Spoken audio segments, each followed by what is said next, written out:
Hi there, it's Riikka Kovasin here with another video for Nathalie's Creative Squad. This time the topic was my kindred spirit. I'm not sure if ravens or crows are my kindred spirit, but they are an animal that I'm really drawn to.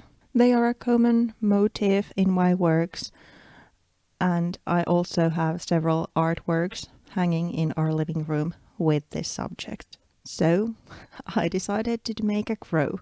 In the end, it started to look like a blackbird rather than a crow, but the inspiration was a raven or a crow.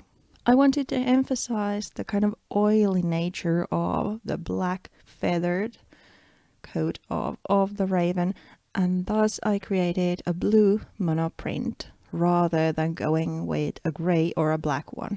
I knew that I could then layer the stamping on top and thus make a more varying color scheme, but the base layer is blue.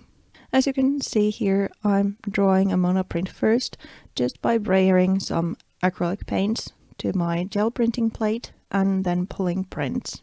I'm using 4 different colors to make a varying layer underneath, even though after cutting and stamping you can't really tell that it's so varying, but still.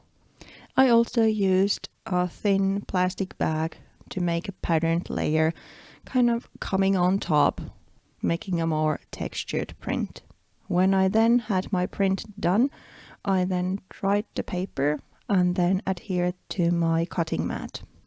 I had previously drawn a raven or a crow and then scanned it to my Cricut machine, so I could just make the machine cut the elements for me rather than using a craft knife, which is also a possibility if you don't have an electronic cutter.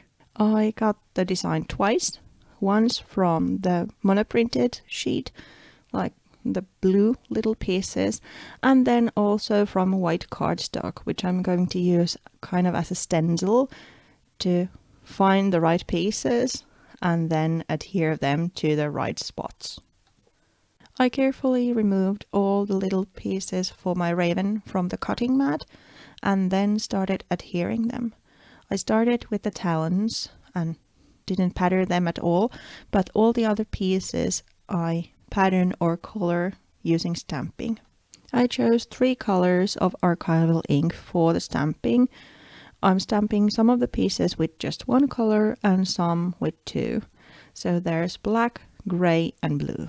I'm starting with the feet and just adding them a delicate pattern that kind of stamping over and over again reminded me of that a bit scaly look that birds' feet have.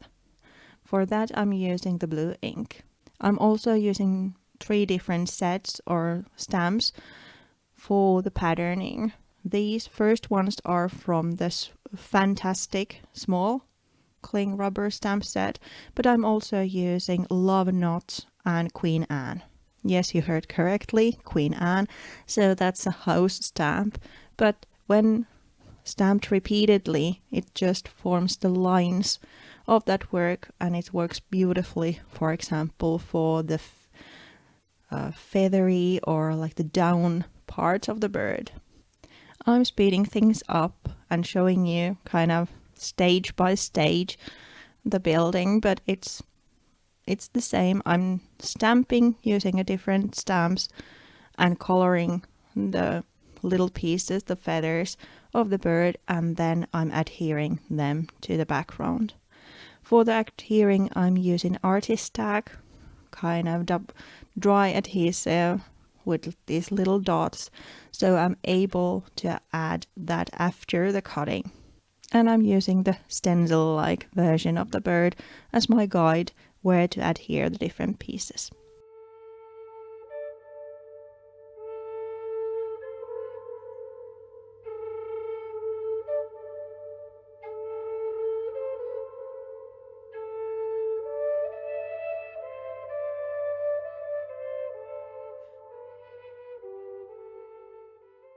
Then the final pieces of the beak and then the eye.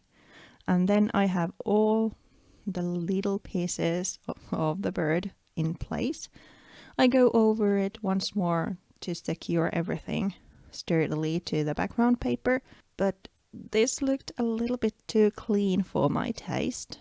So I added some splashes. For that I'm using just watercolor. I'm using two colors, blue and black, to make more of a shade of blue rather than a vibrant blue.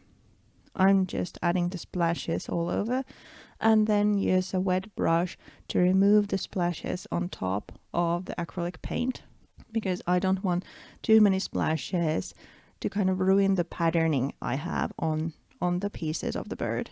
Although the stamping added quite a lot of patterning to the pieces, I also want something on top, more visible, more than just kind of texture stamping. For that I'm using Posca markers, like acrylic paint markers, and drawing little lines and dots here and there. I also draw a couple of lines making up a branch where the bird is perched, so the feet don't look that weird anymore. Just a couple of more lines and then the print is done. The piece is a little bit more blue than my original thought, but I still like it. And I'm not sure if I adhere the beak parts correctly, because like I said in the beginning, my raven looks a little bit like a blackbird now. But still, I like him. He's going to be hanging in our living room. Here's some detailed shots still. I hope you enjoyed the video. I hope I inspired you. And I'll be seeing you again next month for another project for Nathalie's Creative Squad. Thank you so much for watching. If you liked the video, please consider subscribing and hit that bell sign to be notified when a new video comes live. Bye for now.